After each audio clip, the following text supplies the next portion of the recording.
you to review the test 1, plus I'm going to send the review for the test 2 next week. Next week, when there is no other class or anything, okay? So you can slowly prepare yourself in advance. Yes, ma'am. Okay, ma'am. Thanks.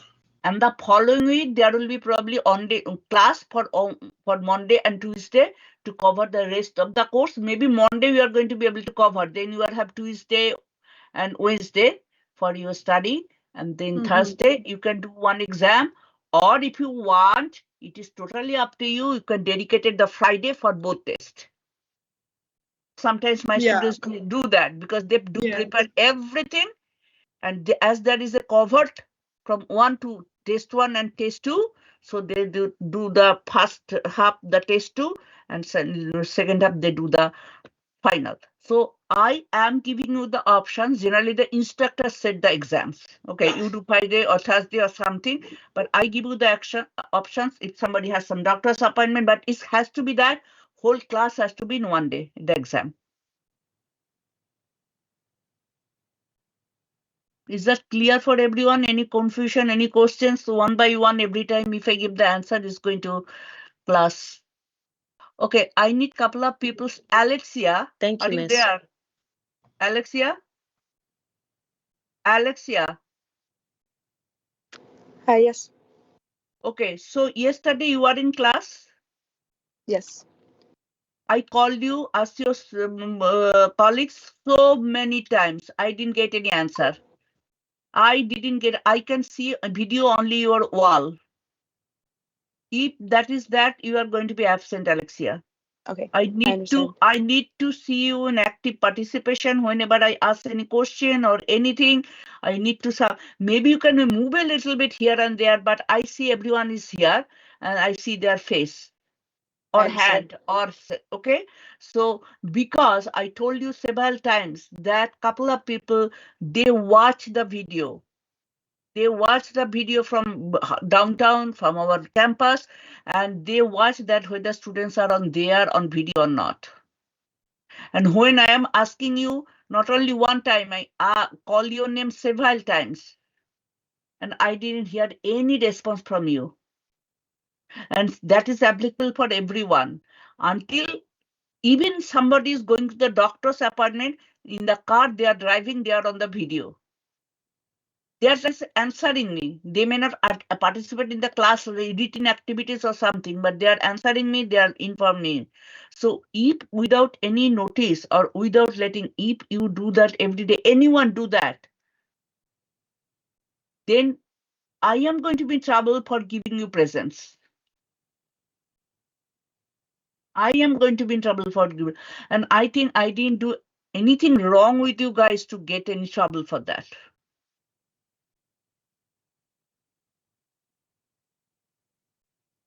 So I want you. No, I don't think it's fair if you were to get in trouble, because you've told us the rules multiple times and we are all adults and we should all be able to follow the rules.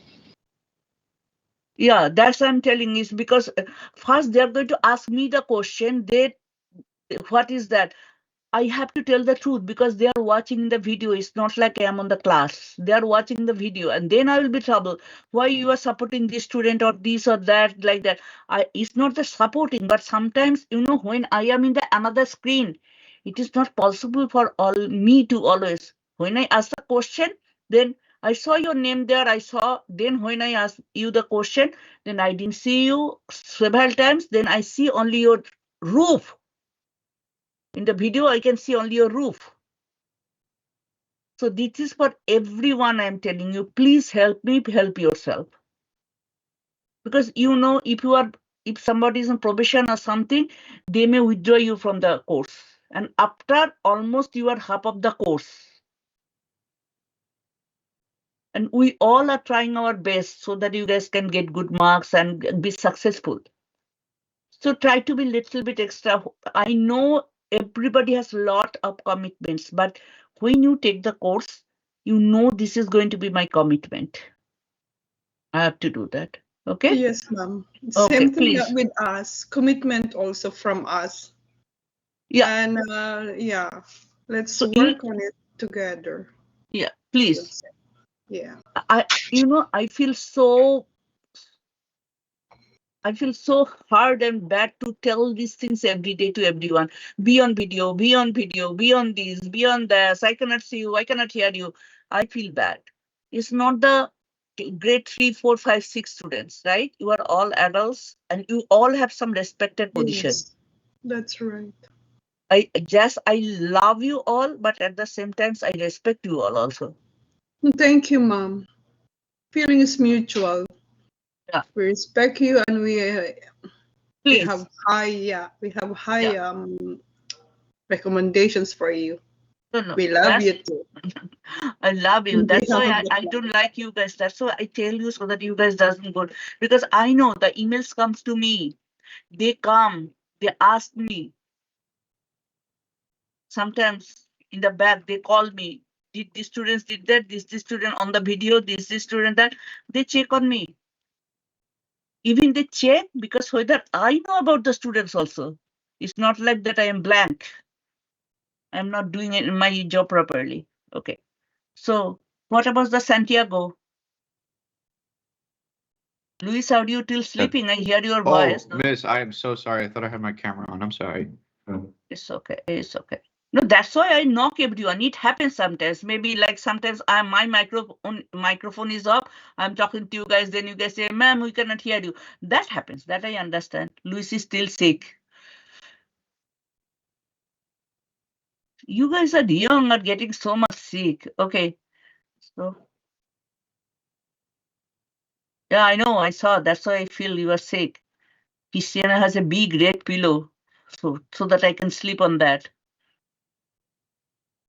Okay, Amina is there. Alexia. Fazado, I can see the hair. Alexia. Yes. Thank you. Please, Alexia, be like this, okay? You know what I'm telling, okay? Please, Madis, Rugiato is good. Bharna, whether you are outside? No, Mom. I'm sick, and Why I you are not have inside a what's this called? Pink eye. Oh my God. Yeah. That's why you are in the black thing. Because with the black glass, I thought maybe you're outside. No, Are you using? Mom. Did you went to doctor? I did not, but I have the eye drops. The Okay, one so I you put. took the eye drops and putting it there. Okay. Yeah. Yes. Okay. Wash the eye as much as possible so that any viral or bacterial infection is going to be washed out and you will feel good. Okay. Yeah. Yes. Mom.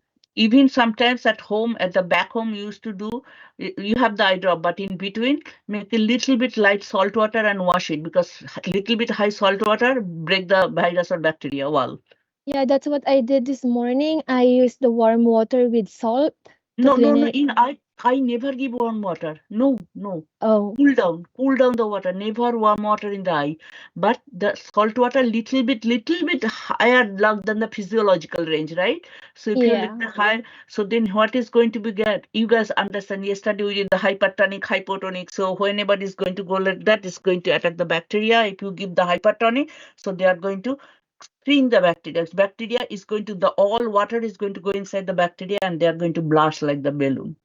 I see. So Okay. apply Yes. things in your practical health. Yeah. You can understand much better. Okay. Oof. So did you, just to ask, did you guys able to see all the reviews? Just going through the reviews, not answering. Did you all are in PowerPoint? What I teach you, right? Huh? We're working on it. Yes, Mom, I was No. able to I read don't. everything.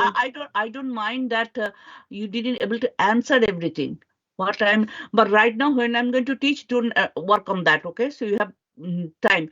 What I want to mean that did you get the overall through the review? Yes, Ma'am. Yes, Okay. Ma'am. Yes. Yes.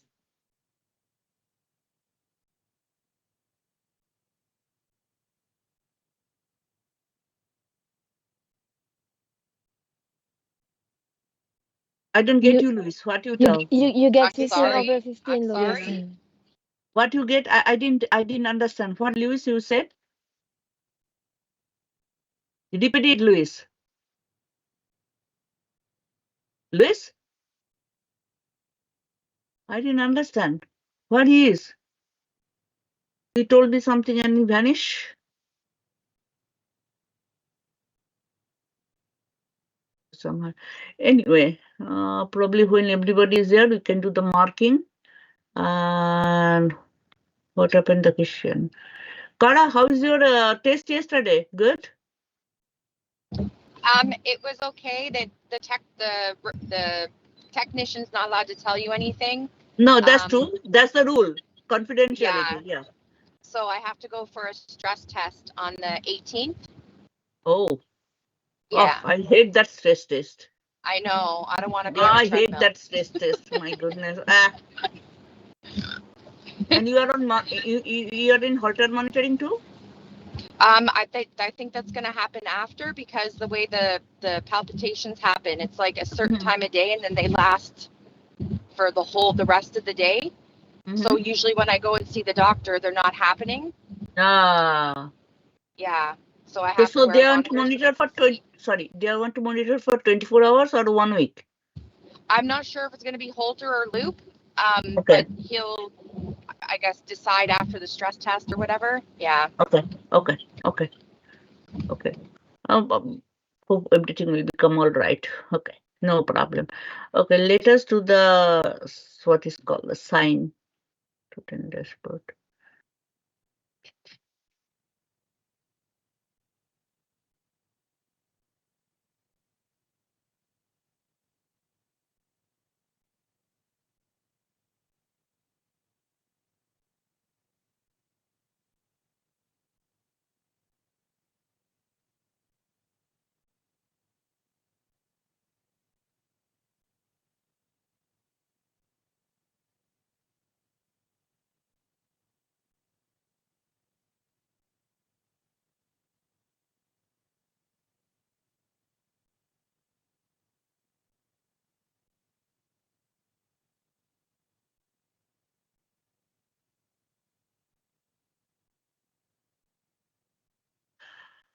Oh. Guys, please Yeah. can someone drop the link for me on the WhatsApp so I can log in with my computer, please? They can send the link directly to your computer, Lugiato. You are on the computer, No, right? I'm on my phone and I don't know. I'm not seeing the link on the computer, and I'm on Okay. my phone. My phone is low battery and it's charging. Okay, sure. That happens to everyone. I don't know why, but it happens. Today is March 8th. So very good.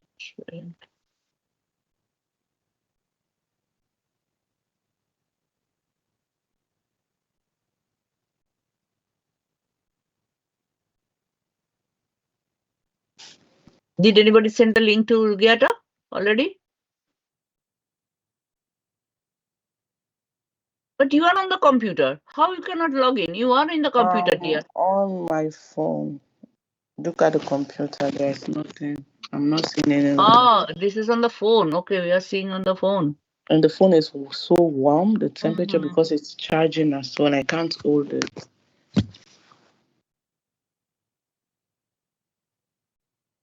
Someone please send her the link.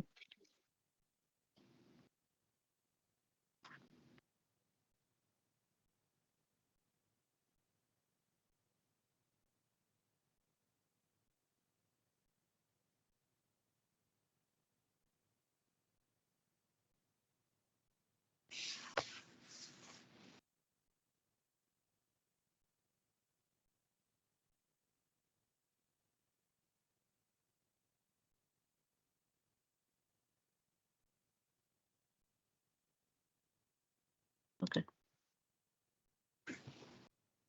So, regarding the just review for quick update, you guys think that you guys will be able to handle it, or is there any confusion or anything, any question you think is going to be need to be clarified more, or you need help?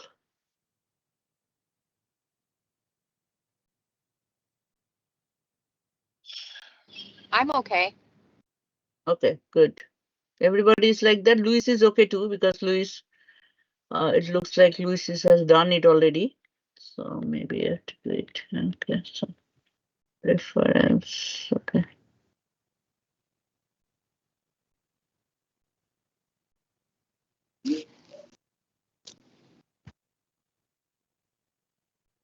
So regarding the order of draw, Ying Hong, you have some question?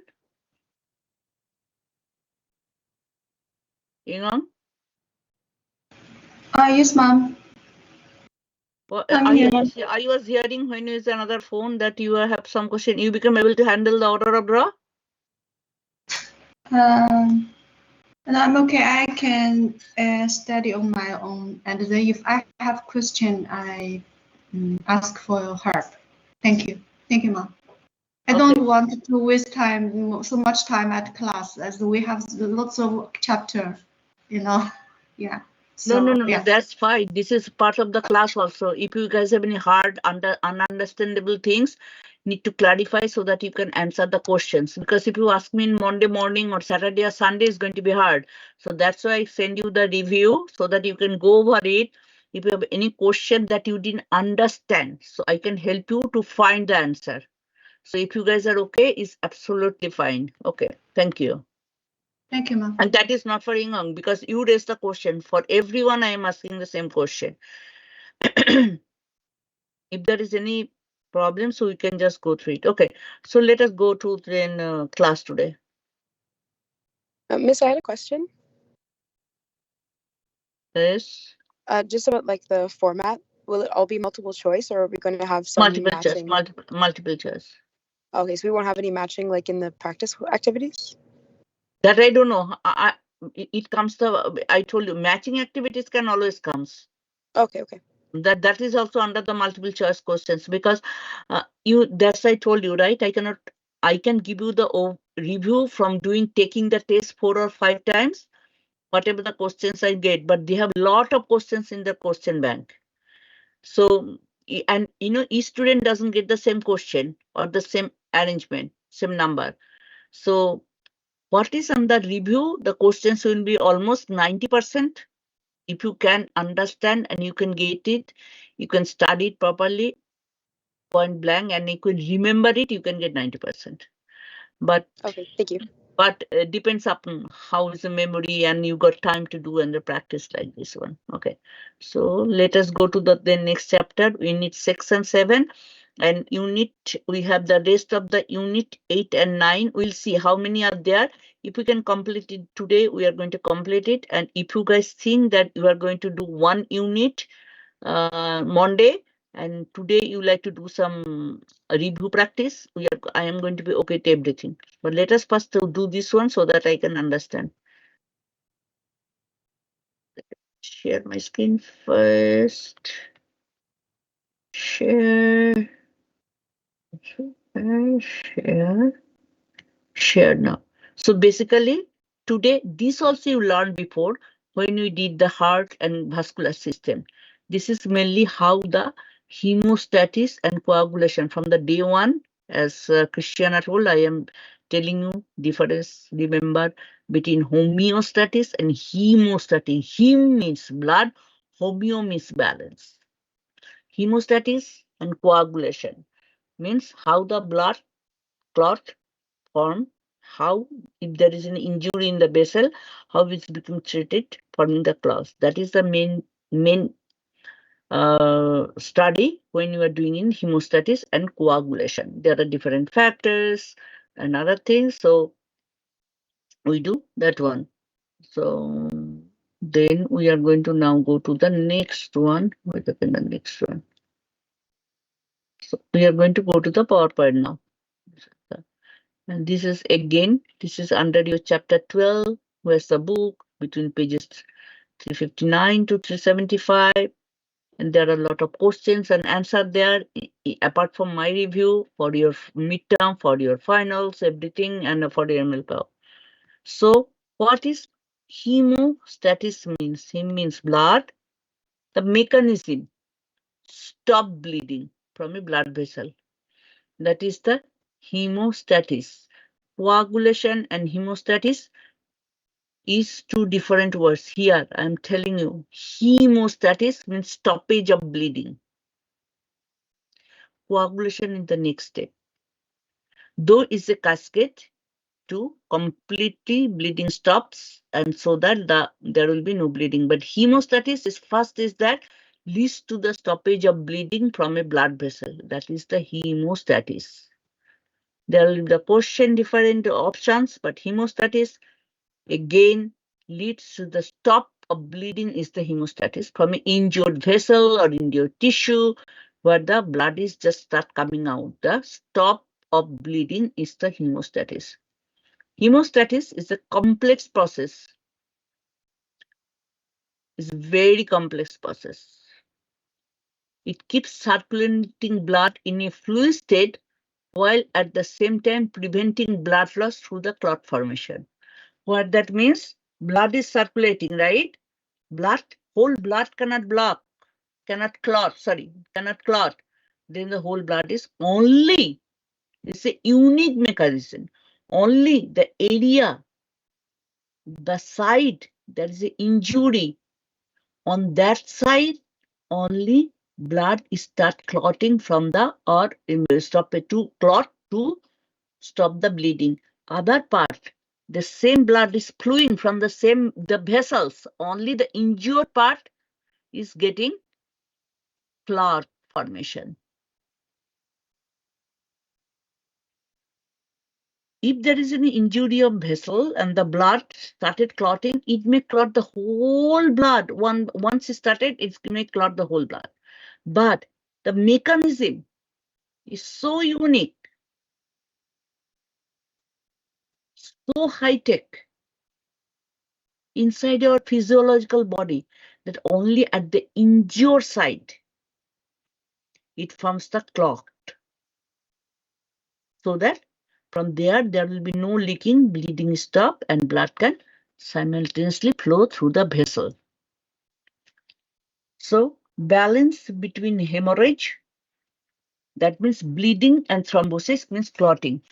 This is the how much is bleeding and how much is clot formatting, depending upon the how much injury is there, and then it takes that much time, or also depending upon the different factors in the body which is responsible for the blood clotting. If you have everything normal, blood clots vary in the reference range time.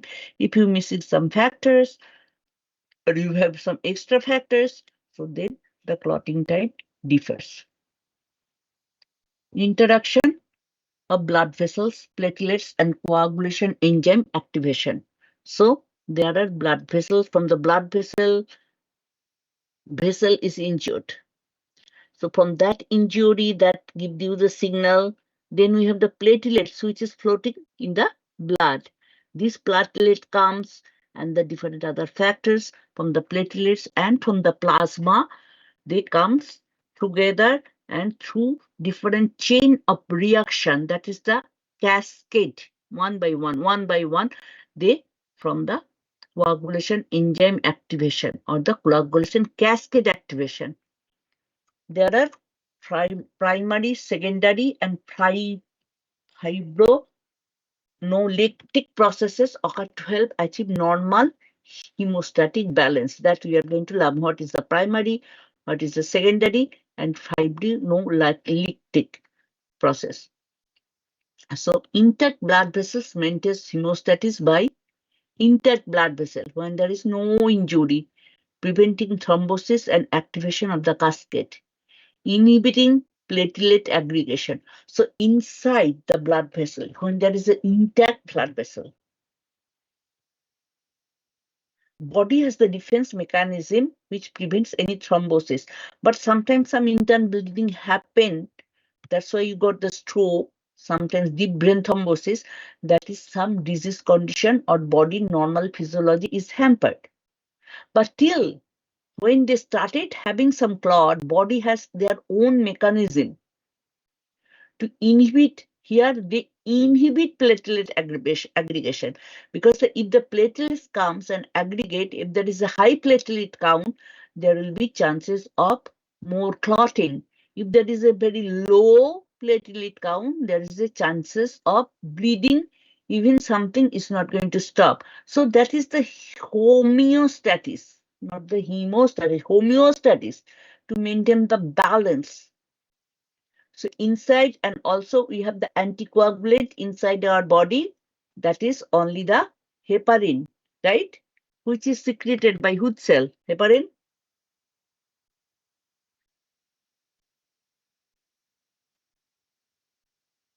Basophil. Yes. Who answered that? Amina? Yes, ma'am. Okay, very good, very good. So our body has owned their preventive, but it's not a huge quantity. Otherwise, what is going to happen is not going to be, if there is anything, any injury or anything happens, it's not going to repair the area. So body has all homeostasis balanced by its own until there is some problem in the health problem, health issue, genetic factor, outside factor, inside factor, medication factor, anything or any injury. So basically intact blood vessels maintain homeostasis by preventing thrombosis. What is thrombosis means?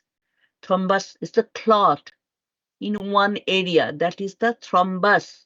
When inside any, there is, say in the GI tract, there is an injury, somehow it's leaking. Sometimes you have some blood leaks in the GI tract or somewhere else in the kidney or something. What is happened? Body itself also, they are going to make a clot so that that injury is been prevented until it can be taken care of. It is a huge body, uncontrollable, then it's going to come at expression. So that's why. But at the same time, if there is a thrombus formation, if there is a clot formation, when there is no need due to any change, body is going to prevent that one with the heparin or anticoagulant.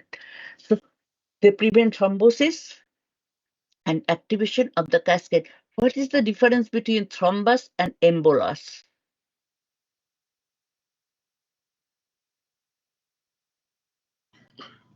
Thrombus I is think a a thrombus is major just the clot clot. formation, ma'am. And An embolus is embolus, a clot that travels. yes, it Yes. travels. through the Embolus blood is the vessels. clot that travels, and that is very dangerous. Yeah. It can travel to brain, it can travel to heart, it can travel to anywhere, it can block anytime. Thrombus is attached in any portion, so at least you can control it. But embolus is when the thrombus breakdowns, sometimes that clot moves and travels through the body, through the bloodstream. So embolus, these two terminology is very important. It can come anytime in this test also, thrombus versus embolus. So basically, how it prevent the thrombosis? It inhibits platelet aggregation. Platelet aggregation is when there is a tissue damage, all the platelets come to that side and start doing action with the help of the other factors from the plasma. And enhancing fibrinolysis, that means dissolving the clot. If there is even clot formation happens for some way, body itself prevent it. Sometimes you have the transient stroke. So that means there is a sudden mild, very mild or very small blood clot. You feel the stroke symptoms. But TIA, transient. Yeah, I had that one. So transient, but maybe sometimes a MRI or something you cannot understand because they has been immediately dissolved or break down by the fibrinolysis. The body has that mechanism. So even you feel the block in your brain or something with the embolus or the transient, blood formation, blood clot, it will give you some effect because for that little bit, even for fraction of seconds or 1 second or 1 minute or 2 minutes, how long it takes to dissolve or break the clot, it will hamper for the sometime the activity of brain or heart for that time. You may experience some small effect or little bit major effect depending upon the size of the clot, time of the clot needs to be different, but it became dissolved, so it doesn't give you the permanent injury like the stroke, like the paralysis or the other things, or memory loss, or kind of what center of the brain or heart is getting affected. It depends upon where is that one. So that's why It called the fibrinolysis. Even something is from the clot, it's became dissolved.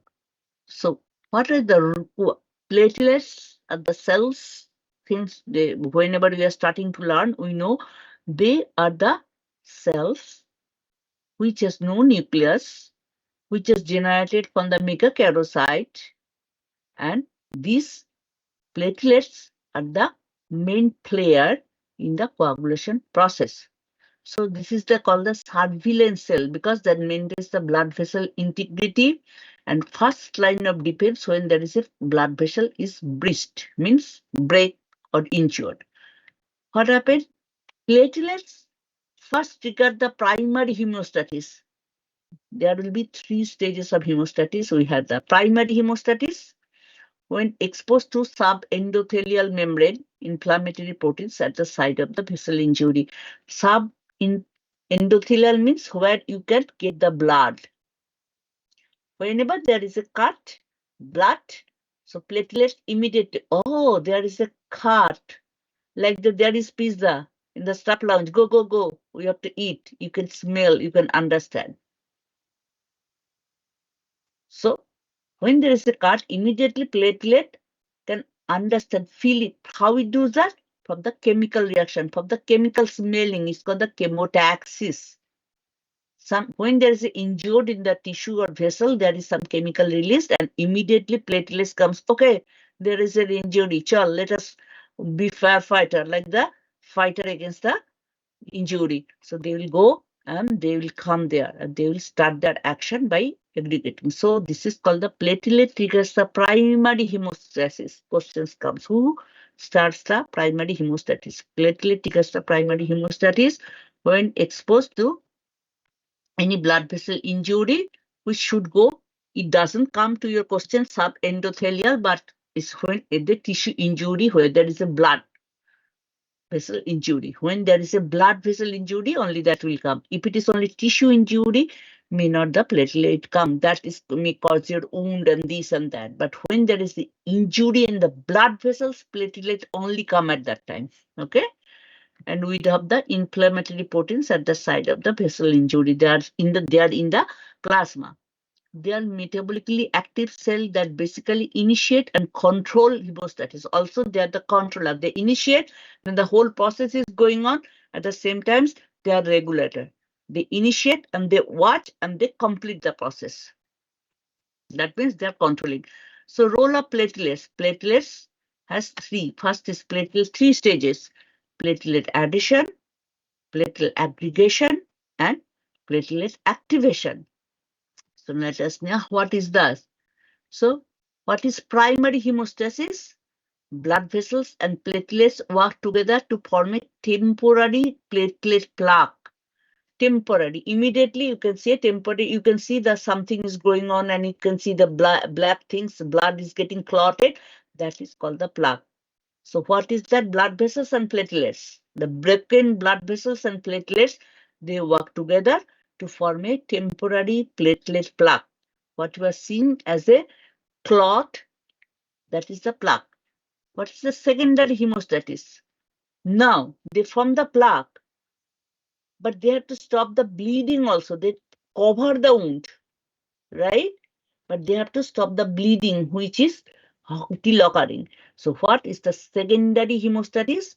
Activation of the coagulation proteins with the main object to make fibrin and stabilize the temporary platelet plaque. So then they platelet that activates coagulation proteins. That the proteins, that's the factor which proteins are the enzymes, which what it does, it ultimately forms a fibrin, is kind of thread or fiber.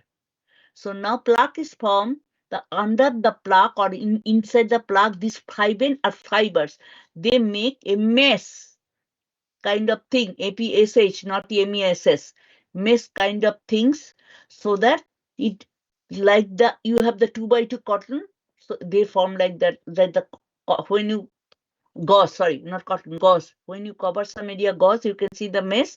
That type of mesh they make and mock them over the temporary plaque. So when the mesh is there, blood clot is there, that injured vessel is tightly sealed and more secured. Then it happens fibrinolysis, the gradual digestion. So blood is there, it has been plaque, it has been fall there, there's a bruise, and then you can see the plaque formation, blood stoppage is there. And then you can, after 2 days, 3 days, 4 days, you can see that slowly the clot is breaking down because the tissue has been injured, has been repaired. When it's repaired, the outside clot is slowly getting dissolved. The clot or the plaque. It is called the fibrinolysis, the gradual digestion and dissolving of the clot following healing. So after healing, it comes out, and then you can see slowly it can get dry things, it comes out like the blood things. So that is the primary healing. So now what is happened? Platelet, if we do the the picture, so what happened? Platelet hemostasis. It's a cycle, right?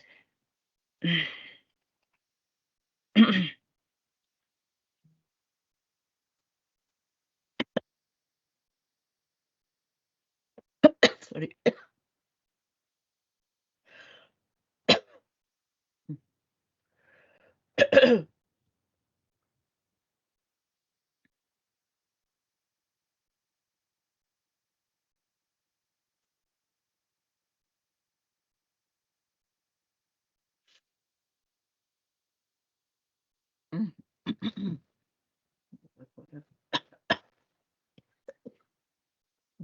In the throat. I need some water. Yeah, there's some the saliva got stuck to the windpipe.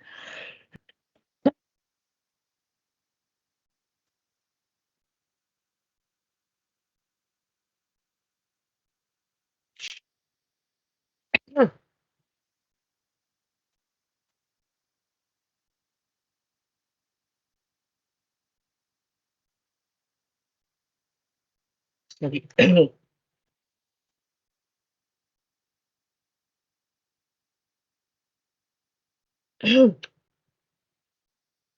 So it's a cycle. What happened? First, blood vessels. When the blood vessel is injured, it contracts. Means there is a feeling that there is a leaking. So blood vessel tried to constrict. That means it became tried to narrow down with the muscle to reduce the blood flow and bring the vessel walls closer to each other. You know that all the blood vessels, vein, artery, they have the muscular layer, right? When we see the structure. So whenever there is an injury, immediately there is everything come together. Nurse tell you that there is an injury, there is a pain, the one this, that muscles is going to start constrict, squeeze, so that they can reduce the opening of the vein or artery, whatever we call the blood vessel, where the injury is, so that to reduce the blood flow and bring the vessel walls closer to each other. Then what happened? When is that? The platelet immediately understand, oh, the muscle, there is some blood is leaking, and there is some initiation of something is happening there. So platelet change shape and expose cell markers. So what happened? Platelet comes, this expose means they release all the cell markers or the enzymes and everything, and release granules that help recruit other platelets to the side. So one came, the platelet that near the blood injury side, the platelets which was traveling immediately, oh, there is injury, stop. Then what did happen? They open their cell inside. They release lot of chemicals. And that chemicals will tell the other platelets, communicate, hey, please come, there is an injury, don't travel through the blood, we need you here. So the platelets comes. First, the platelets, which is close to the blood vessels, they come, they expose their cell markers, and with that markers or the chemicals, they attract other platelets to recruit in that same site to do the job. That is called the platelet activation. So this is first one is vasoconstriction, next one is platelet activation, then is platelet adhesion. Adhesion means it become adhere. The platelets stick to the exposed endothelial lining. Endothelial lining, that's why it says the endothelial lining is the injured vessel. There is a lining, muscular lining that is inside endothelial lining of the injured vessels and begin to seal the breach, helping to reduce blood loss. So platelets are going to come and stick. There's a lot of platelets. Hey, each platelet is coming. They are releasing, they are exposing chemicals and asking more platelets to come. They are coming, and then it's a dumping of the platelets, one after another, one after another. So they are making the vessel seal there. Try to seal. Then what happened? Platelet aggregation. After addition, aggregation, they become aggregate. Now, they newly recruited platelets sticks together each other to form a temporary platelet plaque. That's the knot. That's why when we do the phlebotomy, you said we just hold it for a couple of seconds. Sometimes we are in the blood thinner, we have to hold it for 1 to 3 minutes. Why? Because when you are doing it immediately, you can see maybe the plaque formation, but this through the vasoconstriction, addition, activation, addition, and aggregation. But that is the temporary plaque. So if you move your hand or if you move the curtain or something, that is the temporary. It can bleed again until the total clotting process has done. So that's why, especially who are in blood thinner, that is recommended. You have to hold any injured vessel for 2 to 3 minutes. In general, that's why after the phlebotomy, what they say you to see any bruise formation.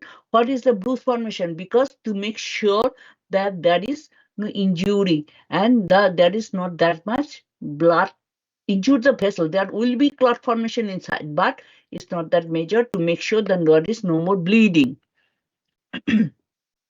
Now, what makes platelet stick? How the platelet stick? We are telling the platelet stick.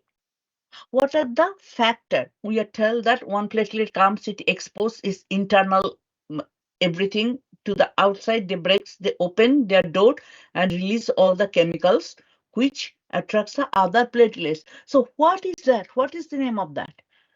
When the platelets flowing by the blood are attracted to the collagen, they quickly move to the side of the injury. Collagen is the factor which can help the platelet to stick to the collagen. There is a collagen in the all area, right?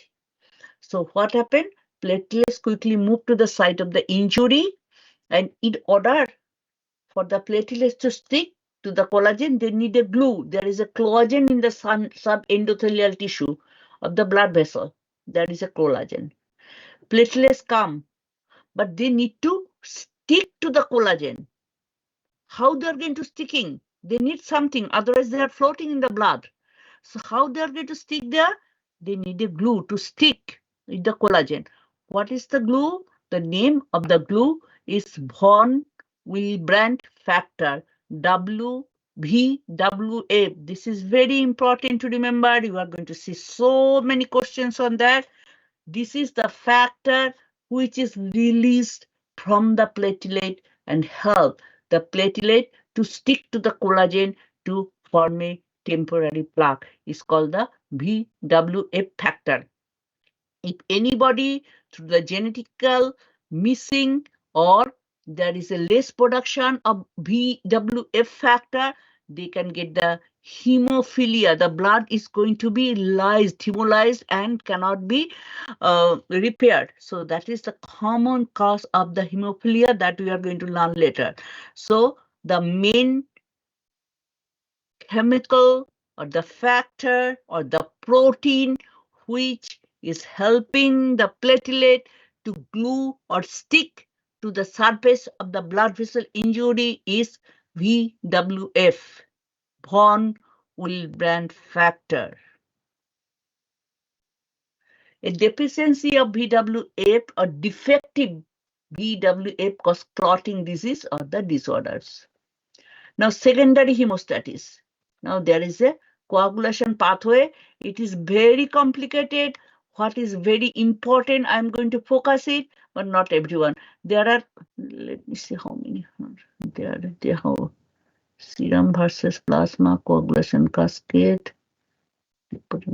Intensity. Okay, so yeah, that's why I expected. It doesn't need that much, but here you can see the is this called the cascade. Hemostasis coagulating cascade. Once there are two things. There are two parameters started working. One is intrinsic and one is extrinsic. Extrinsic factor is from the outside. How it happens? It initiated by any external injury. When it's injured, then in the tissue there's a collagen. That's the tissue thromboplastin. It works with the calcium, which is with the help of the factor 7, and then ultimately it goes through the cascade of reaction with the different factors. I am not going to tell you to remember everything, but what will be the main factors I'm going to mention you, like I told you, VW is not easy. From our time, I have to remember all the factors and all their roles. But make sure they need calcium, they need factor 7, they need the VWF factor, and all these other factors. There are probably, what is 10, 11, 12. 12, actually this is including this one, 13 factors to complete the Yes, coagulation ma'am. cascade. 13 factors for doing the coagulation Yes. cascade. It's not easy to remember, but I'm going to tell you where the factor 8, factor 7, that is the thromboplastin, and VWF, that is the factor, which are very important factor that I'm going to tell you, and you have to remember that function. An intrinsic pathway is injury in the vascular endothelium. This is slower than the more important. So what happened? This is extrinsic pathway. So that is starting releasing the thromboplastin, and ultimately and here what happened? The vascular endothelium, this is the external injury, is giving the signal that there is an injury. At the same time, parallelly, what is happening? The platelet is the endothelium of the vein is exposed, and then it started releasing lot of factors, and then we have the calcium, then we have the platelets, all are including in one way to ultimately make the formation of the clot. It's very complicated. Even you tell me to do that, I cannot remember. For the exam purpose, I forgot everything, but I know a couple of factors which are very important play a role. But each factors are their role. Okay, so now we have this has, you guys know, serum. Now the questions come, serum versus plasma. This is important to know as that determines what type of blood tube to collect for coagulating testing. Right?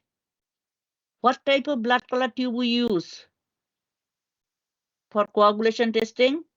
Sodium citrate, the blue one. Okay, good. What is the dilution? Coagulation factor, anticoagulant versus blood. What is the dilution? 1:9. 1:9. 1:9. Very good, very good. 1:9. And when it comes the reverse, blood to anticoagulant, it's 9:1. So when you are answering the question, make very sure, read the question, what they ask. Coagulant, anticoagulant to blood, or blood to anticoagulant. Okay? Okay. So plasma is the fluid portion of the blood without clotting factors. So can you do the test in the serum? The clotting factors? For the clotting factors, what we have to take? We have to take the plasma, the blood cells, which is the anticoagulant, right? Because if we do the serum, all the clotting factors are already clotted, and there is no clotting factors in the serum. So serum is the fluid portion of the blood without clotting factors. So what tube do you collect to do the coagulation test? That is the sodium citrate. So they asked the same question. I asked you, does the anticoagulant leave you with serum on plasma?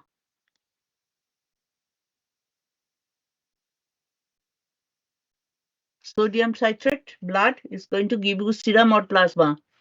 Plasma. Plasma. Okay. Now coagulation cascade. Objective is to form an insoluble stabilized clot. So at first, how do we do the platelet or the temporary plaque or clot? Now you have to make a permanent insoluble clot, stabilized clot, not to the permanent. This is stabilized clot until the wound heals. There are three important substances required for the occur. What is the plasma protein and phospholipids? Okay, so these are the main three factors. Plasma proteins, those are from 13 factors. That is comes from the plasma protein. So plasma proteins plays a very important role in the coagulation process. But they cannot come and do until there is an injury, until the platelet is coming, until the platelet is sticking together. So everything is signal. That is called the cascade. Signaling cascade is called the signaling cascade. It's one by one, one by one, one by one. They need the calcium and they need the phospholipid. Okay. So what I told you, two main pathways involved are the intrinsic and extrinsic that converts to a common pathway. Okay, so you want to see the video first and then let us through that one, go through that one and then you can see the, we are all, oh shit.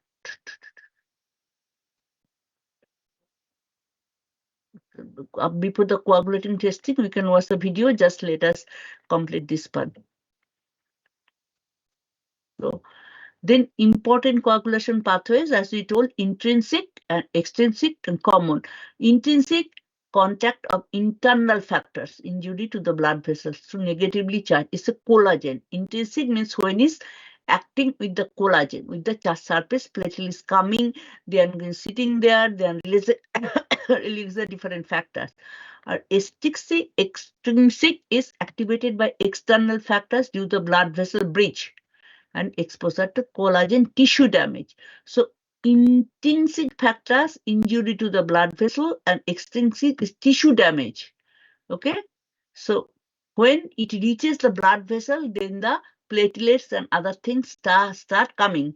And when there is external, when is a breach or breakdown, this is complicated. You can just remember there are two pathways mainly that acts for the coagulation, intrinsic and extrinsic. Extrinsic is tissue damage and intrinsic is injury to the blood vessels. It's very complicated procedure. And common factors that common factors means there are, you need the calcium, you need the collagen, you need the phospholipids. So these are the common factors for both the pathways. That is called the common.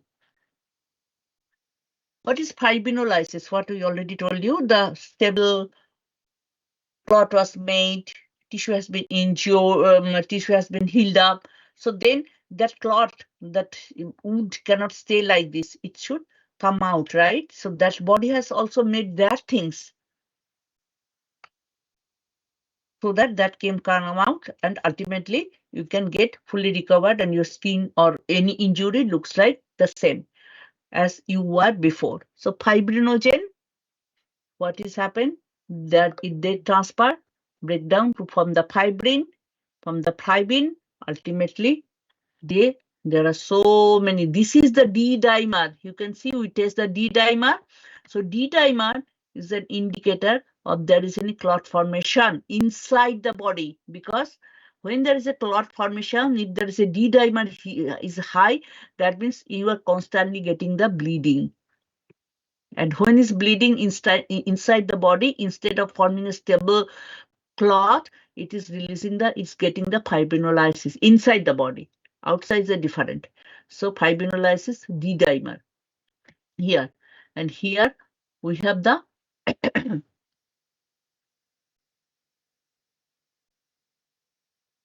just remember fibrinolysis is the broken down of the clot. It's the complicated pathway. And here in this pathway, fibrinogen converts to fibrin. Okay. So that is the remember, and we have the D dimer here. So how the clot forms, this is the injured vessel, the platelets coming on the collagen, They're stacking each other first. So addition, then aggregation. Refer to the following QDB consists of 4 videos, hemostasis primary. Okay, so you are going to go there. That is the clot breakdown, is called the fibrinolysis. Blood usually clots, this is the time, 3 to 6 minutes.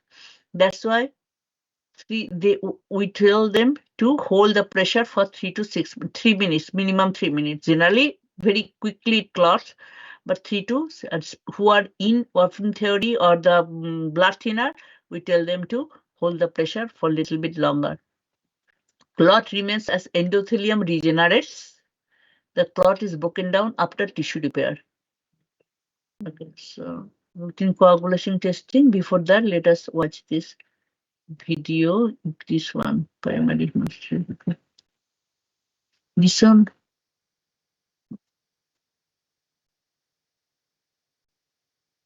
What?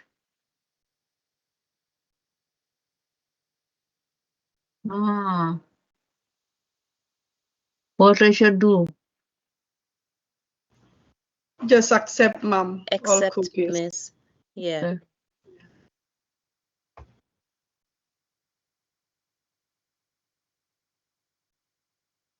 Can you hear it? I cannot hear it. Do an overview of hemostasis first. Yeah. You guys can hear Now it now? Yes, Yes. mom, we can Okay. hear. Yes, Here we have a blood vessel, Okay. and it's been injured. So right now I want to do an overview of hemostasis first. We want to make sure when a blood vessel has been injured, that the blood that's flowing through that blood vessel continues to flow through the blood vessel, and we try to minimize as much as possible the amount of blood that leaks out of the blood vessel at that site of an injury. And the way we do that is through hemostasis. And the first part of hemostasis is making that platelet plug. And this happens during primary hemostasis, but it's still kind of weak, so we need to make it stronger. And the way we make it stronger is during secondary hemostasis. And what we do is we get this protein called fibrin, and we link it up together, and we create this fibrin mesh over the platelet plug. And this fibrin mesh over the platelet plug is what we call a clot. Now, what were to happen if hemostasis were to continue and nothing were to stop it? So we'd just get clot after clot after clot after clot. So you can see that that's a problem. Now the blood that should be flowing through is getting backed up behind this clot and not getting to where it needs to go. So even though hemostasis is good, if we have too much clotting, then that can be bad. So our bodies need a way to make sure we don't get many clots. So let me get rid of these clots. And the way that our bodies do this is through 2 processes called anticoagulation and thrombolysis. Anticoagulation is the process that prevents any clots from forming. And thrombolysis is the process that breaks down clots after they've been formed. And these 2 processes are what I'm going to focus on today. And this tug of war between 2 competing processes happens a lot in our body. Our bodies like to maintain a certain equilibrium, a middle ground, a set point. We have a normal. And on a day-to-day basis, our bodies need ways to get back to normal. Let's take body temperature, for example. Our bodies like to stay at 98.6 degrees Fahrenheit, which is about 37 degrees Celsius. So that's normal. That's where we'd like to be at. Of course, it's a range, so it can be a little bit higher, a little bit lower, but nothing too drastic. But sometimes we can get lower than that and we can be too cold. Say it's snowing outside and you don't have a sweater. And so what our bodies do in order to get our temperature back up is we shiver. Our muscles create heat to get our bodies back up to the temperature that we like. Or sometimes our bodies can get too hot. Say we have a fever, we're sick, or maybe we're running on a hot day. And what our bodies do in order to cool ourselves off and get our temperature back down is we start sweating. And that cools us off, and that lets off the extra heat that we have in our body. And that gets us back to normal. So let me erase this now, and let me show you how this is similar to what's going on in our blood vessels. So our set point, our middle ground, let's say good blood flow. And this is important because if we have good blood flow, then all our tissues are getting what they need. They're getting oxygen and nutrients that's carried in our blood. But sometimes we can have some injury to that blood vessel, and then we'll start bleeding, and that goes away from what we want, which is good blood flow. And so what we do in response to that to get us back to having good blood flow is we go through hemostasis. And that allows us to make a clot, stop the bleeding at that injured blood vessel, and get us back to having good blood flow. But if we have too much hemostasis or any other process that causes us to clot, if we have too much clotting, then as we saw before, the clots can block the blood flow going through that blood vessel. And so the way that we take care of that is through anticoagulation and thrombolysis. And with anticoagulation and thrombolysis, we'll break down any clot or prevent more clots from happening and make sure that we have good blood flow in our blood vessel. So this is the balance between hemostasis and anticoagulation and thrombolysis. Let's go over exactly what our bodies do in order to prevent any clots or break down clots. So let's talk about anticoagulation first. In anticoagulation, we want to prevent any clots from forming. So we want to prevent hemostasis. And in hemostasis, we can prevent the platelet plug, or we can prevent making the fibrin mesh. So let's talk about making the platelet plug first and how we prevent primary hemostasis. So here we have our platelets that are floating around in our blood. So we want to make sure we prevent clots from happening. There's no injured endothelial cells, so we don't need hemostasis to happen. We don't need platelets to get there. So our healthy endothelial cells will secrete two molecules. And they both do the same thing. The first thing that they do is that they prevent platelets from getting to the endothelial cells, from sticking to them.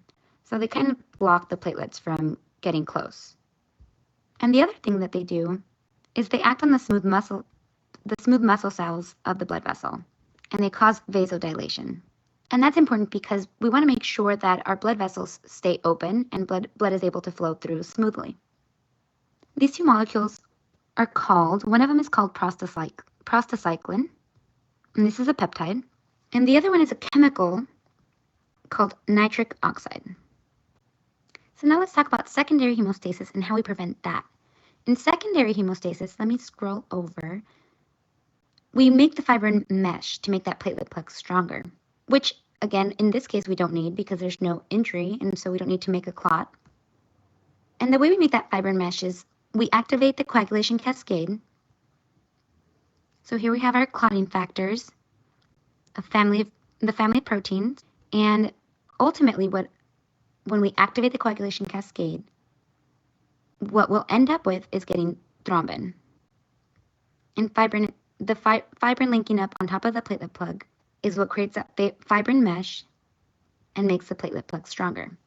So the way that our bodies, our blood vessels, prevent secondary hemostasis is through two different molecules that endothelial cells, so the same cells that are lining the inner wall of the blood vessels, and these are the same cells that are making prostacyclin and nitric oxide, what we just talked about. It makes two molecules. One of them is called heparin-like molecule. And this molecule is on the surface of the endothelial cell, communicating with the blood. And what this molecule does is it interacts with another protein that's already floating around in our blood. This protein is called antithrombin 3. So you can see in hemostasis we have thrombin, and we want to make a clot. And now in anticoagulation, we have antithrombin 3, and we want to prevent a clot. So what will happen is antithrombin 3 will interact with this heparin-like molecule. And when antithrombin 3 interacts with heparin-like molecule, what it'll do is it'll inactivate thrombin. So it'll prevent thrombin from making fibrin, from fibrinogen. And it will also inactivate a coagulation factor 10. And the second molecule that our endothelial cells have on the surface of their cells that's communicating with the blood is a protein called thrombomodulin. Thrombo, again, means clot, and modulin is modulate, so to change or alter. So we said thrombin is what gets fibrin from fibrinogen. But what thrombomodulin will do is if there's thrombin floating around in our blood and we want to make sure that we don't clot too much, is it'll get thrombin and it'll change what thrombin actually normally does, which is make a clot, so that it is actually working in anticoagulation. But it's not just thrombin and thrombomodulin that works in anticoagulation. When we have thrombin and thrombomodulin working together and interacting with each other, then now Oh my God. protein C, with the help of protein S, will get activated. And once it's activated, it'll interact with the thrombin thrombomodulin complex. Those three things help with anticoagulation.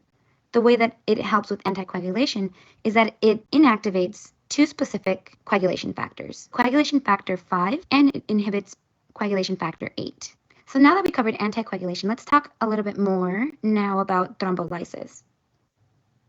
So like I said, in thrombolysis, we're breaking down the clot that we already made. So the way that we're able to break down that clot is with this protein called plasmin.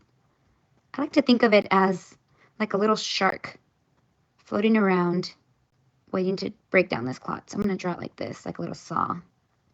And this protein is called plasmin. And what plasmin will do is it will break down fibrin and fibrinogen. But plasmin isn't floating around in our blood all the time, or else we wouldn't be able to clot at all, because plasmin would be breaking down fibrin and fibrinogen all the time. So we want to make sure that we can have plasmin whenever we need it. And we need plasmin whenever we don't want to make a clot, or whenever we don't need to make the clot. And so we get plasmin from plasminogen.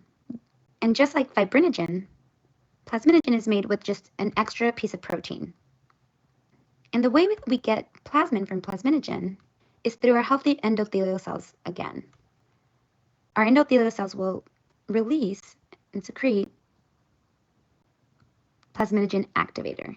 And this tissue plasminogen activator will take off that extra piece of protein from plasminogen and make plasmin. So now let's zoom out and take a look at the entire picture of how anticoagulation and thrombolysis works. That is too much.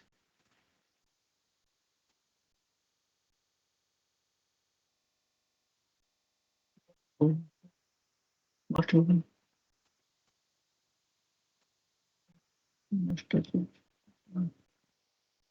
Here was this one, right? Yeah.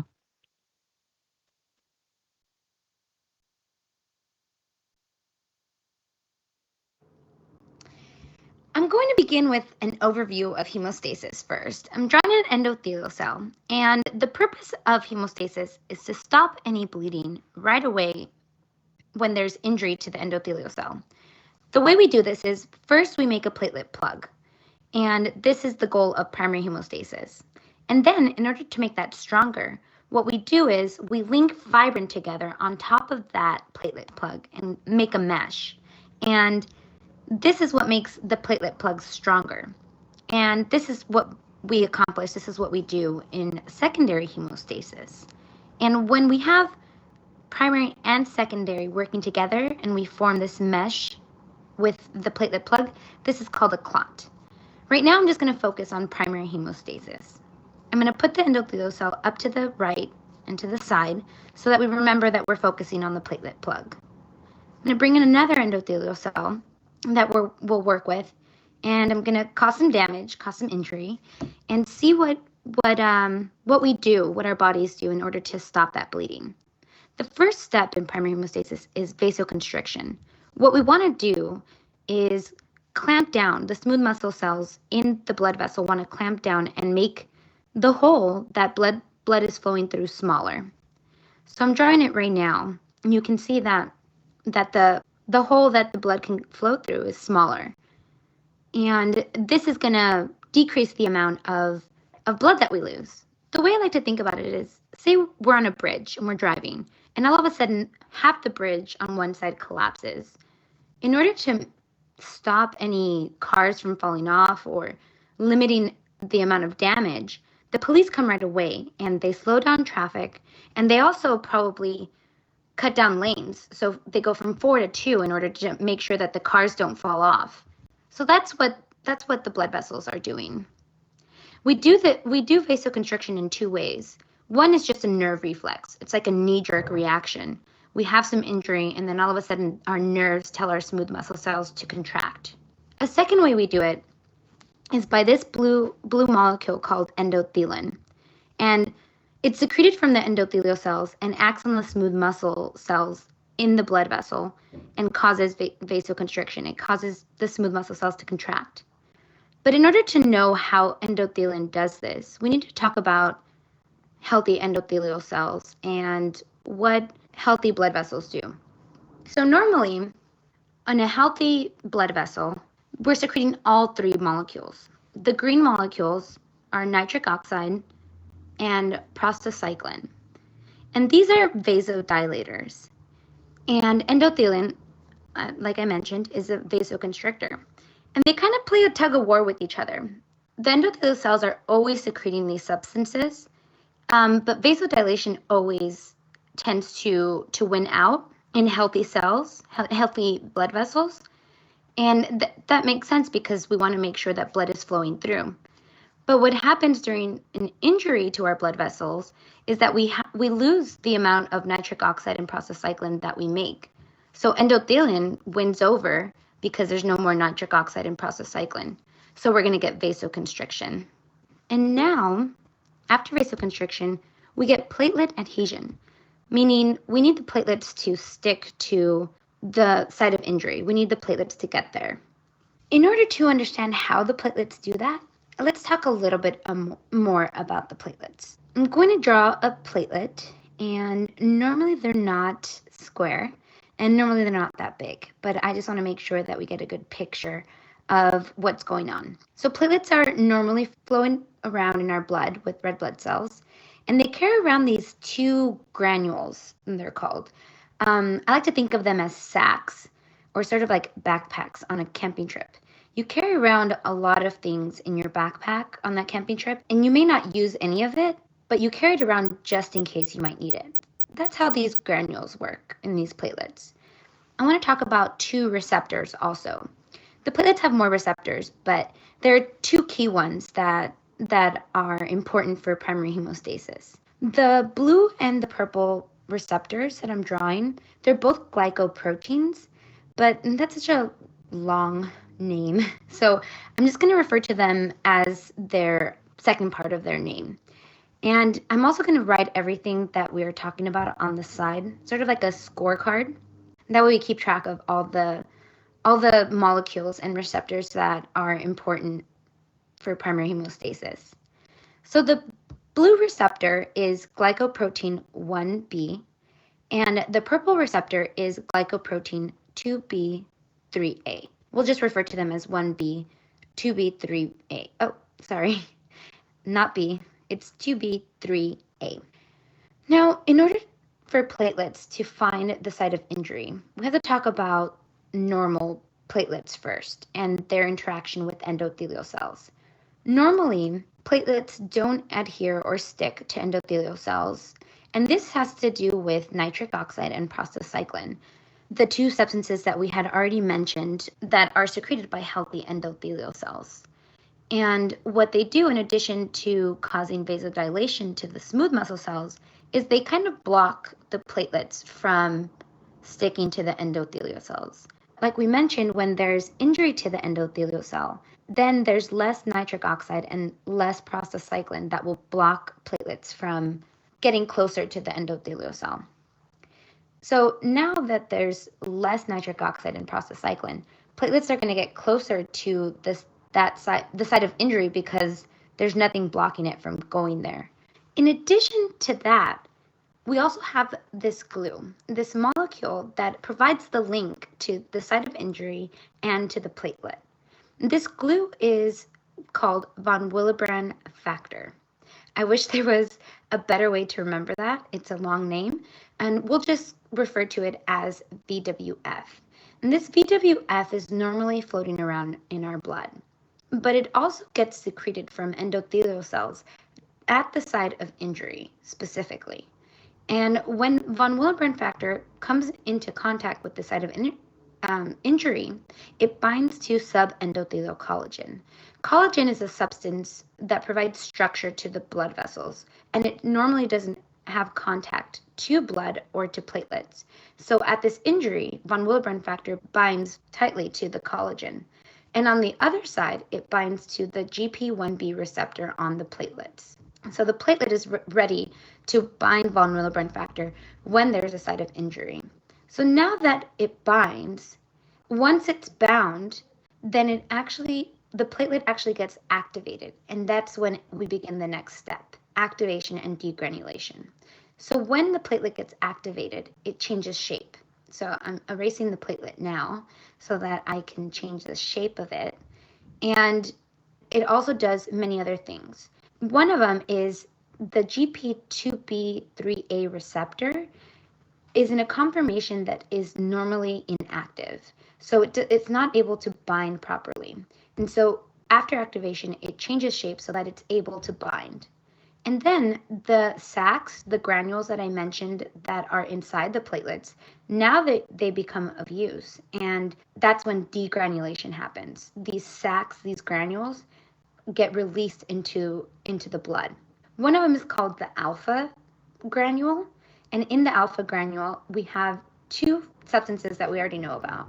One of them is fibrinogen, which we will be using in secondary hemostasis, and the other one is von Willebrand factor. And in the dense granule, which I like to think of it as dense, and so it has more, and so this one has three substances, three molecules. And since we're thinking of them as backpacks or sacs, it also helps me remember what's in the dense granule. In the dense granule, in the dense sac, we have serotonin, ADP, and calcium. And the way I remember what the three molecules do, I think of past, present, and future. So serotonin is released, and it's a constrictor of the smooth muscle cells. And so I think of that as past because that's what we did in the past, but now it's going to do it again. And ADP is present. ADP activates platelets and promotes aggregation. So ADP is what we need now in order to get that platelets to clump together. And then calcium is the future because calcium is needed for secondary hemostasis. That's the next part of stabilizing that platelet plug.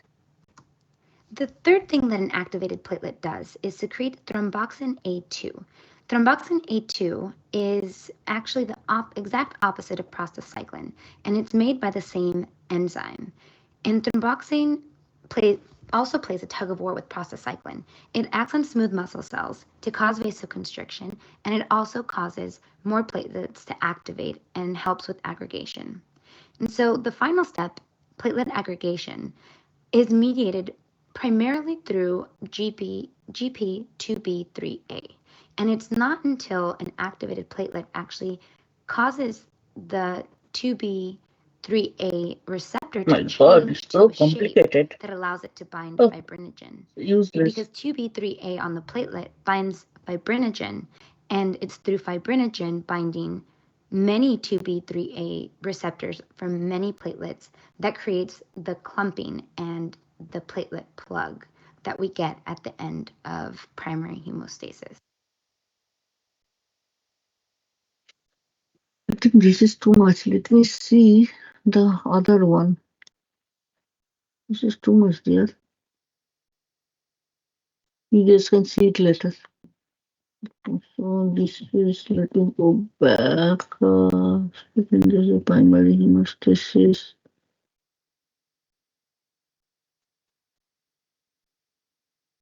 Learning objectives. Okay.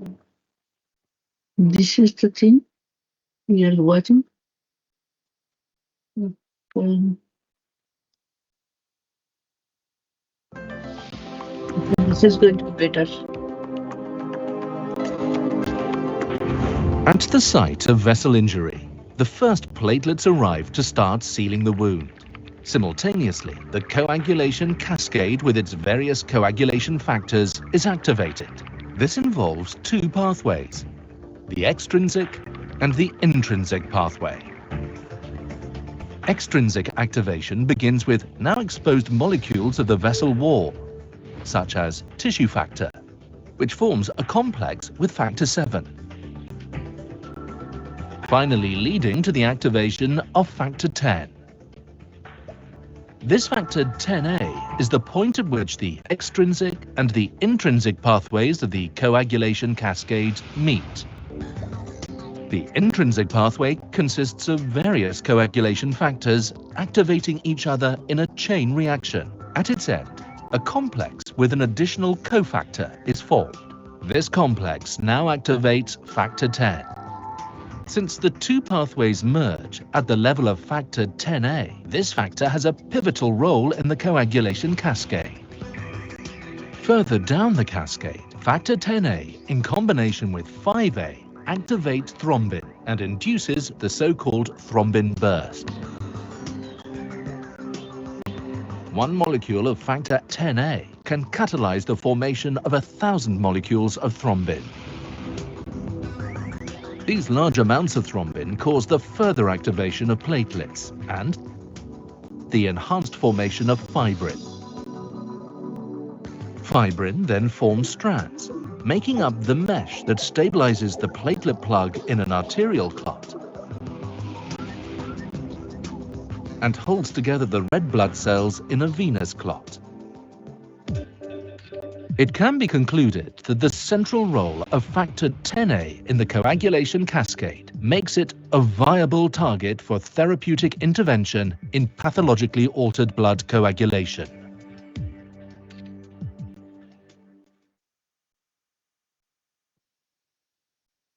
This is easier. This is what they said. Stop. What is this one? You see this one? Okay. Complete this one. Put in the new window. So let me see the unit 6. Unit 6 and 7. Okay. This one is the coagulation animation video. Yeah, this we are just saying, right?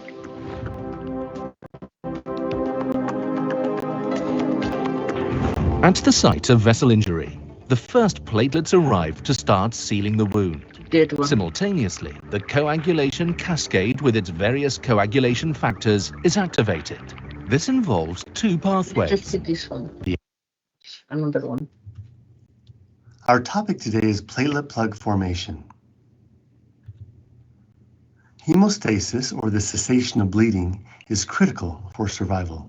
Hemostasis can be divided into 3 steps: vascular spasm, platelet plug formation, and blood clot formation. This video discusses the development of the platelet plug, which is a plug made of platelets sticking to one another to stop blood flow. Here's a normal blood vessel. Damage to the vessel wall begins the formation of the platelet plug. Platelets begin to attach to the underlying collagen in the damaged area, which in turn activates the platelets. Activated platelets have undergone a physical change in shape and are also able to attach to one another, forming a plug, which helps stop bleeding. Let's take a closer look now at the individual steps by which platelets become activated.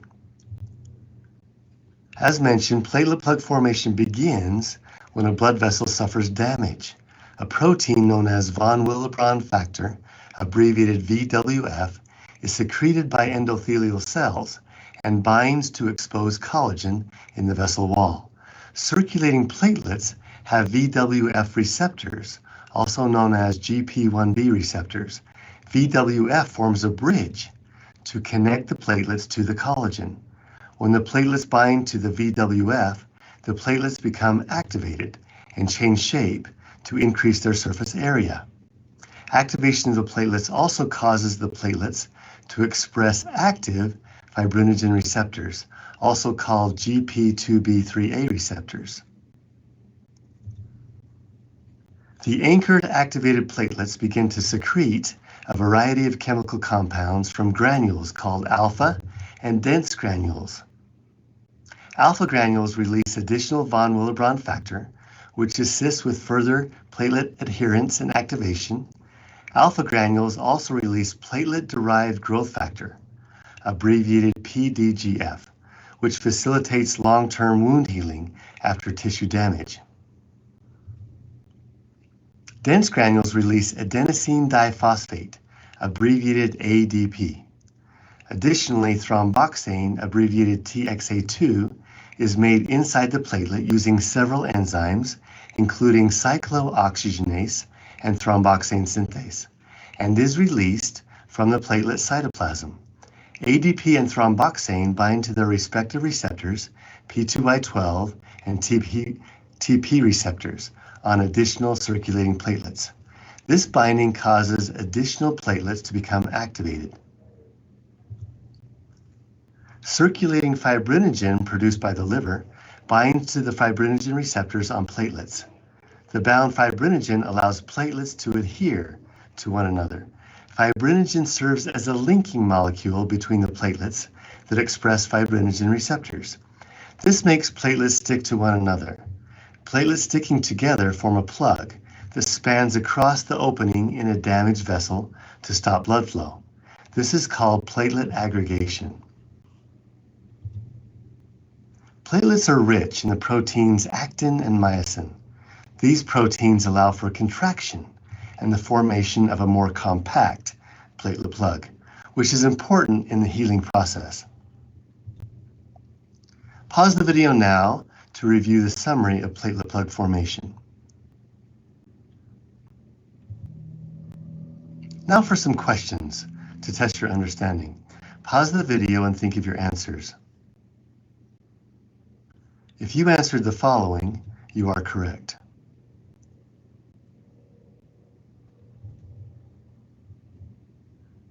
Thanks for watching. Okay, so all this video is complicated.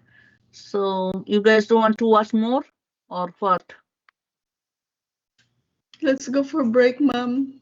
I know, but yeah, so I think whatever we teach is okay. These videos are giving too much complications. Unless you want to see. We often experience pain and swelling when we have an injury, right? But have you wondered what is going on inside your body? Let's find out. Blood moves through our bodies using arteries, veins, and capillaries. You can watch this one later. Okay. So this is the last video we are going to watch, and then unit 6 and 7. What is this one? Next one. Okay, so this one coagulation video, and then we are going to learn what is hemophilia.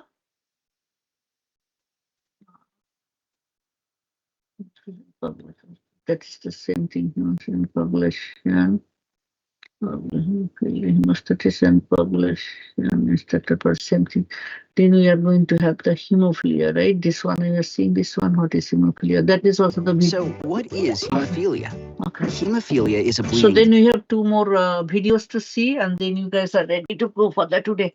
Okay, go for break. Yes. Thank you, ma'am. Okay. Thank you, Miss. Okay, so take 40 minutes. Okay. Thank you, Miss. Thank Oh, you. yeah, then we are going to watch the 2 videos, and then you are going to free for the review, okay? Okay. 30 thank minutes, you. you said? Huh? 30 minutes, you said? 40. 40. 40. Thank you. Thank 10 you. minutes extra. 10 minutes extra for getting ready for the exam. Okay, thank you, Miss. Appreciate it. Okay, okay, okay. If by chance I sleep, wake me up, okay? Okay, Miss. No problem. Okay, no problem. Yeah. Will do, will do. No problem. Yeah. Okay, so go. Oh, by the way, I also send you, probably you got in the morning, the LLSP, the final one with all the answers. That is not for exam, but already to keep in your file. You got it, right? Yes, Miss. Okay, so Got save it. it in your Thank file, you. the LLSP, the final reviews and other things after all the exam is done, all the corrected answer as per D12 verse, everything is noted there, okay? Okay. Thank you. Got it. Good, okay, good. Miss, I just had a question. Who is that? Are we doing the exam after break? Today? Who is that, Alexia? Yes. No, we are doing it next week. Okay. What we discussed in the morning. Yes. I heard, but then you said 40 minutes like extra time to prepare for the exam, so I wasn't sure if. Oh, no, She's no. just- For she's the just reviews, joking. for the review, for the working for the reviews. Yeah. Okay, thank you. So you get a more fresher mind for giving the 40 minutes break, so that after that you are more fresher and can start work. We are going to watch 2 more videos, and then you guys can work on your review. Okay? Okay.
Hello, everyone.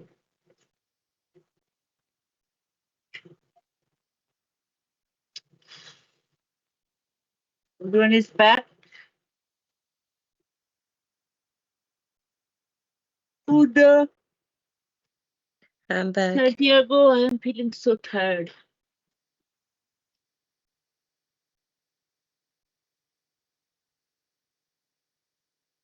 Luis, let us watch the 2 videos and then you guys can work on the reviews.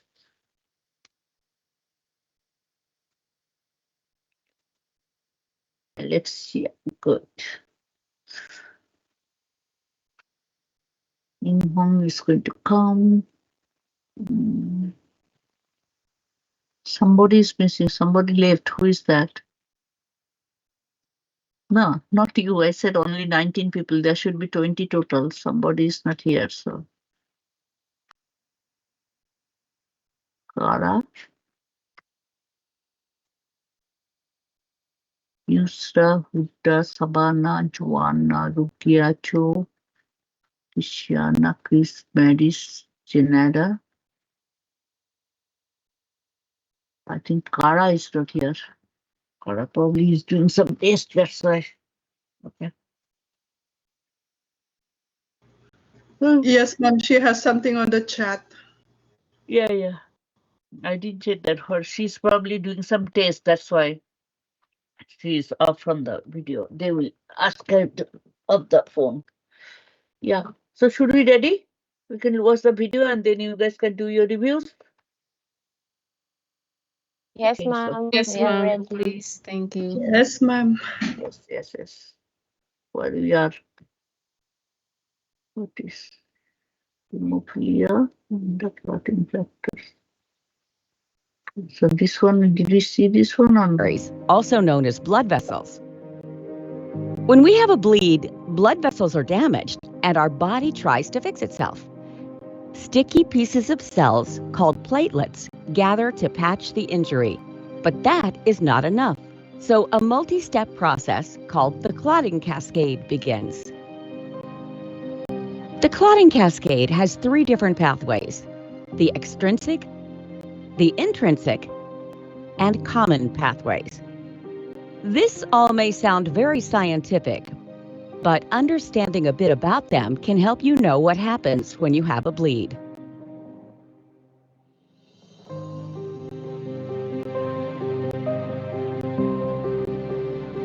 An injury, some type of bleed, causes the tissue factor, factor 3, located on the outside of the blood vessel, to bond with factor 7, which is one of the factors circulating in our blood. This bond activates factor 10, which means that factor We saw 10 this one, right? changes into a form that allows it to work to stop a bleed Did we as saw part this of the clotting cascade. The activation of factor 10 starts a common pathway. When there is an injury, factors found inside the blood vessel are activated. The activation of factor 12 starts the intrinsic pathway.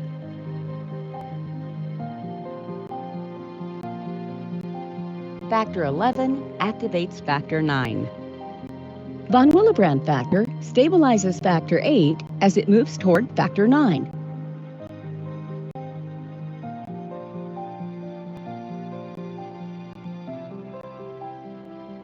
Factors 8 and 9 bond together, and this bond activates factor 10. This is the start of the common pathway, and clotting continues with factor 10 combining with factor 5. This allows for the change of prothrombin, factor 2, to thrombin, factor 2A. Thrombin then changes fibrinogen, factor 1, to fibrin, factor 1A.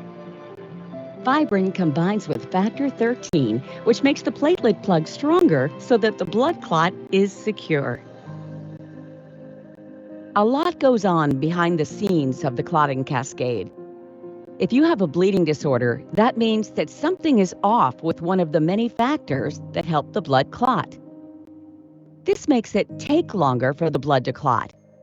Like many other processes in the body, the goal is to create balance in the body so that injuries can heal. Hello?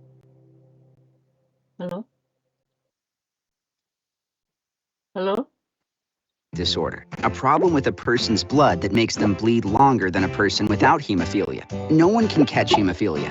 It's an inherited condition you have from birth, for your whole life. It's just part of who you are, like the color of your hair or the shape of your nose. Here's how it works.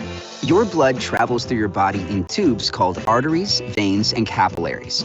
Normally, when there's a tear or hole in one of these, bleeding starts, and different parts of the blood go to work to plug the hole.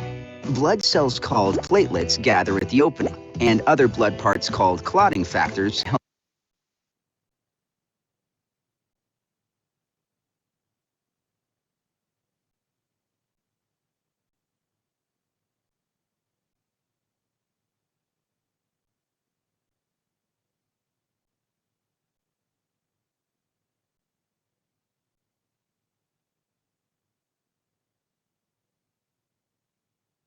Mom, there's no sound.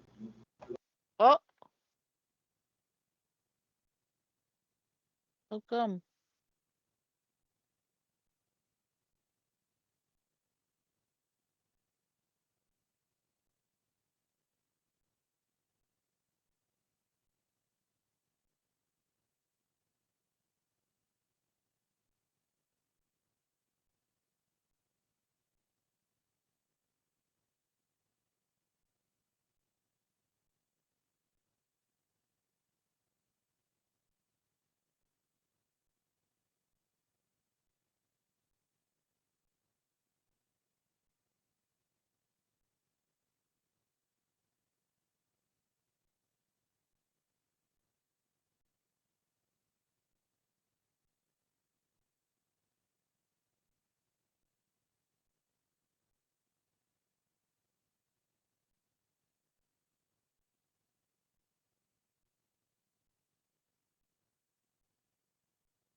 And you should if you get. So, what is hemophilia? Hemophilia is a bleeding disorder, a problem with a person's blood that makes them bleed longer than a person without hemophilia. No one can catch hemophilia. Can you It's hear an now? inherited condition you have from birth. Yes, Your Yes, whole mom, we life. can hear It's now. just part of who you are, like the color of your hair or the shape of your nose. Here's how it works. Your blood travels through your body in tubes called arteries, veins, and capillaries. Normally, when there's a tear or hole in one of these, bleeding starts, and different parts of the blood go to work to plug the hole. Blood cells called platelets gather at the opening, and other blood parts called clotting factors help hold the platelets together to form a clot that stops the bleeding. When a person has hemophilia, he doesn't have enough of one of those clotting factors he needs to form a clot, and he keeps bleeding longer than he should. Each person with hemophilia is missing one of two kinds of factors. If you're missing factor 8, you have hemophilia A. If you're missing factor 9, you have hemophilia B. Either one can be mild, moderate, or severe. Without regular treatment, having hemophilia means you'll bleed longer than you should if you get cut. But you don't have to have a cut to have a bleed. Sometimes, especially when you're active, the tiny capillaries inside a person's body will bleed, causing a bruise or pain in the joints. Not dealing with those kinds of bleeds can cause a lot of problems later, including arthritis at a young age. But the good news is, there are good treatments available that can help you manage hemophilia effectively. Treatments that replace the missing factor help your blood clot more like a person who doesn't have hemophilia. These treatments, when used properly, help you keep your bleeding under control so you can live a long, healthy life and follow your dreams without hemophilia ever holding you back. To learn more about hemophilia, visit worldhemophiliaday.org.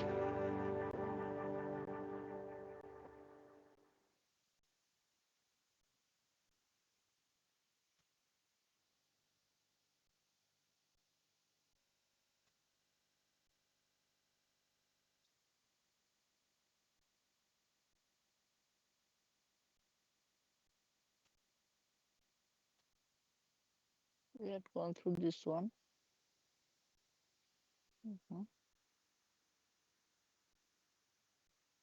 4, 5, 6, and 7.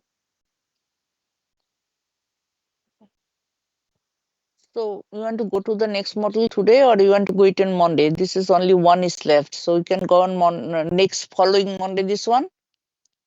This is the mainly the transfusion.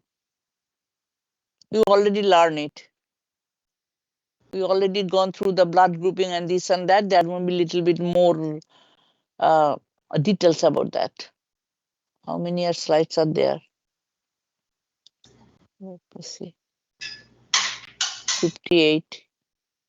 We can learn it following Monday. It's not too many. We already have the idea for the blood grouping. So I can send you the.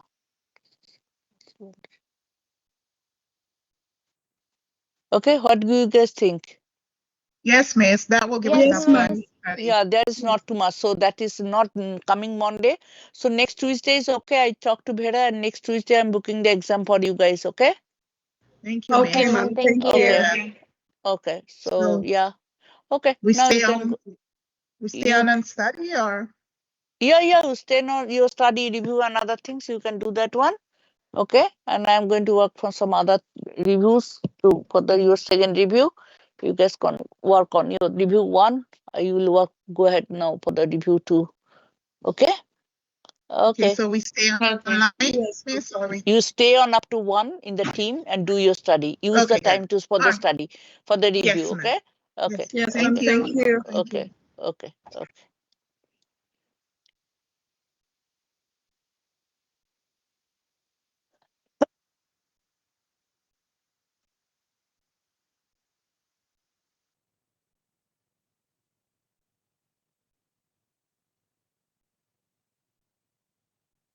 In dashboard, I don't need to do this one. Trouble to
Guys,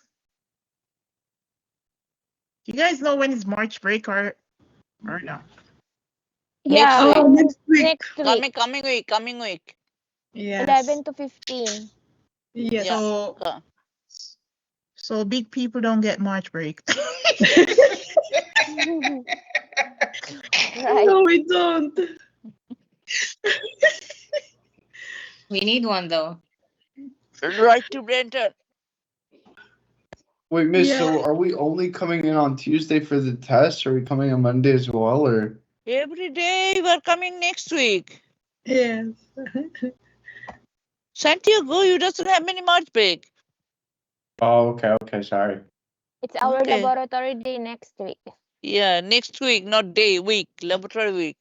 Next week, only Tuesday we are going to do the exam. Okay? Okay, what is I was writing? Okay.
that is done.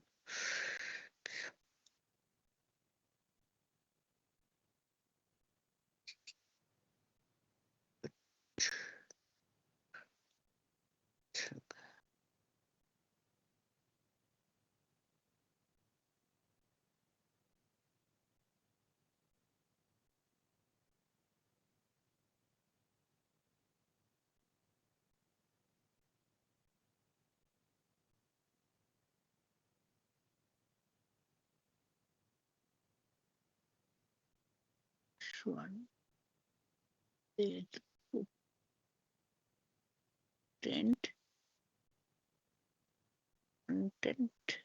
okay, into LLSP, okay. Yep. Instructor force feedback.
Okay.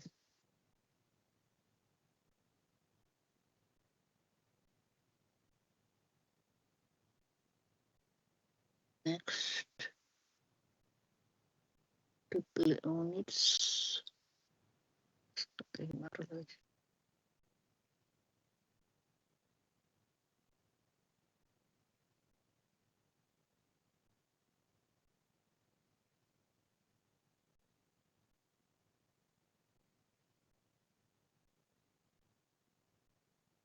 This is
Oh, let this get like this is just a minute. Okay.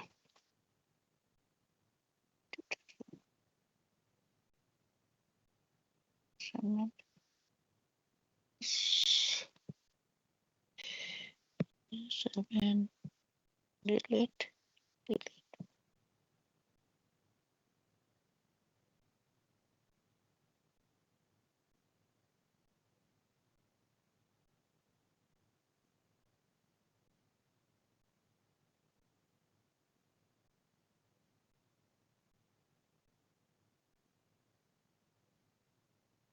Delete. Delete.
Have a good afternoon and a good weekend, everyone.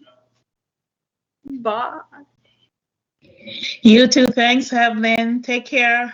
Good luck. Thank you, Evelyn. Bye. Have a good weekend. Have a good weekend. Have a good weekend, Enjoy. everyone. You too. Bye.